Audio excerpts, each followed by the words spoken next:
Vietnam সফরে গিয়ে দেশটির সঙ্গে সম্পর্ক আরও নিবিড় করার প্রত্যয় ব্যক্ত করেছেন রাশিয়ার প্রেসিডেন্ট ভ্লাদিমির পুতিন। রাজধানী হ্যানয়ে ভিয়েতনামের প্রেসিডেন্টের সঙ্গে সাক্ষাৎ করে সম্পর্ক এগিয়ে নেওয়ার কথা জানান পুতিন। এছাড়াও তেল, গ্যাস, পারমাণবিক বিজ্ঞান এবং শিক্ষাসহ আরও কয়েকটি ক্ষেত্রে 11টি চুক্তি ও সমঝোতা স্মারকও সই করেন দুই দেশের রাষ্ট্রপতি। ভিয়েতনামের রাষ্ট্রপতি তো লাম রাশিয়ার রাষ্ট্রপতি পুতিনকে নির্বাচনে জয়ী হয়ে ফের ক্ষমতায় আসার জন্য তাকে অভিনন্দন জানানো সহ তার রাষ্ট্রনীতির প্রশংসা করেন।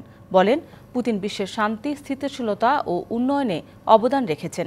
অন্যদিকে পুতিন বলেন, দক্ষিণ পূর্ব এশিয়ার দেশ ভিয়েতনামের সঙ্গে কৌশলগত অংশীদারিত্ব নিবিড় করাটা রাশিয়ার পররাষ্ট্রনীতির অগ্রাধিকারের বিষয়গুলোর অন্যতম।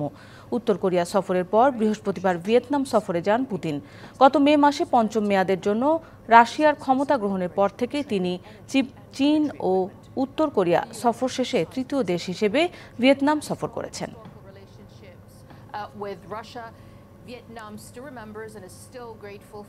নগদের কাছে সব গ্রাহকই প্রিয়, তাই তো সারা দেশে ক্যাশ আউট চার্জ সবচেয়ে কম।